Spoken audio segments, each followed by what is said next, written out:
And here's a thing I wanted to show you. This is from Peter Boghossian. He is the author of a couple books that promoted atheism back in the day, and now he's like a right-wing loon. Here's a question he just posed on Twitter, X, whatever we're calling it now. What percentage of children would you be okay with teachers transitioning per year if it meant that overall children would be literate in English? So the question he's asking is, if we could raise child literacy, how many kids would it be okay if teachers turned them trans? What's the trade-off? He actually thinks teachers turn kids trans. That's what he does. And then he adds as a follow-up, how many more children being literate are you willing to trade for one trans child? Forget the stupid hypothetical that is happening here. He actually thinks teachers turn you trans. I taught math for 7 years in a public school. I can't get them to do homework. You think I'm going to get them to change their gender? I couldn't do that if I wanted to, and no teacher I know wants to do that because who the hell cares? But this is how much of a rabbit hole these old school new atheists are in, that he thinks teachers are literally grooming their children and changing their gender and convincing them to do that sort of thing. That's how dumb he is these days. And this, I mean, he says a lot of dumb things, but I thought this was so short and sweet, and it encompasses how crazy he's become. I just wanted you to see that, because that's why I don't recommend his books to anyone ever again. He's insane. And on that note, there's also this lady who you all love, the transformed wife. Let's read this one together, shall we? No fault divorce means no motivation to stay married. A man can work hard to support his family and be faithful, and yet, if his wife commits adultery and leaves, he loses half of what he owns and makes. There is no incentive to stay married for life. It's destroyed the institution of marriage. So what she's saying, and somehow this is less crazy to me than what Boghossian just said, because we allow people to get divorced in this country for no reason, or at least in many states for no reason, no one has to stay. There's no reason you have to stay married anymore. Like, it's destroyed marriage, which means if she thinks because people have the option of divorce, they don't want to stay married.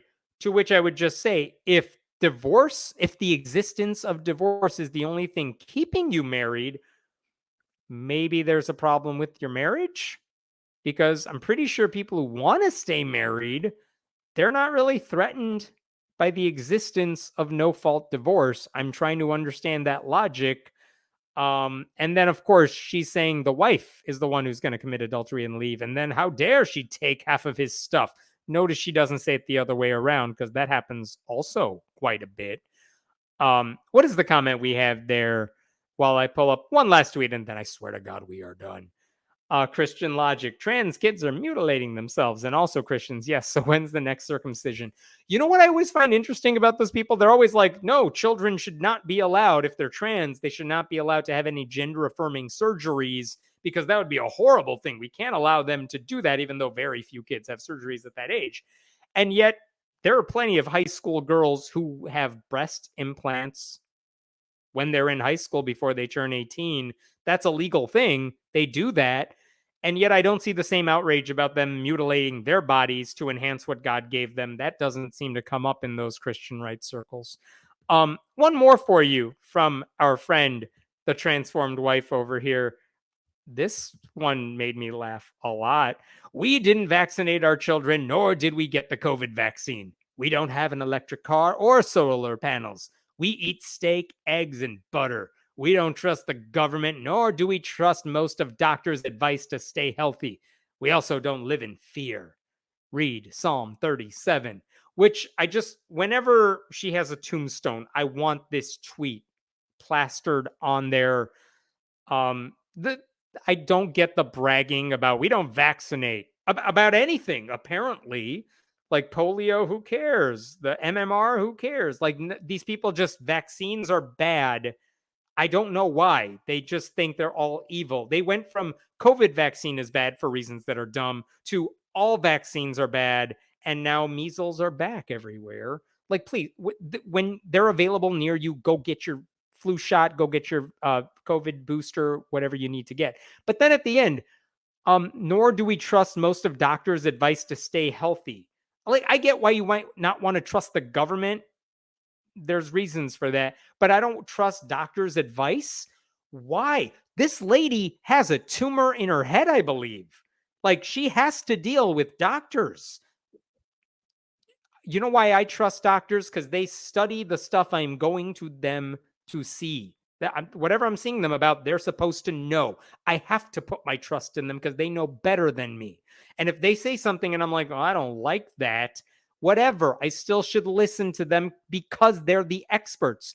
I don't know everything about every subject, but I hopefully can trust people who have a vested interest and they study this stuff every day and they're obsessed about it.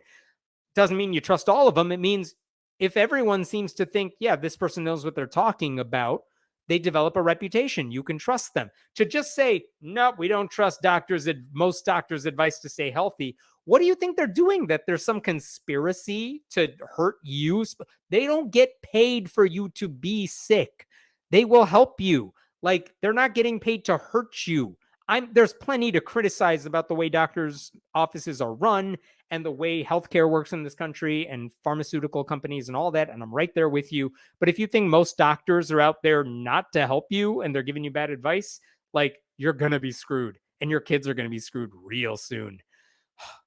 Anyway, how's that for angry tweets this week? The ignorant love to brag about their willful rejection of intelligence. Man, no one has more confidence than ignorant people. And you know what? They all run for office because they think they're very qualified. And then all the smart people I know are like, I don't think I'm really the perfect candidate for this job. Maybe I shouldn't run.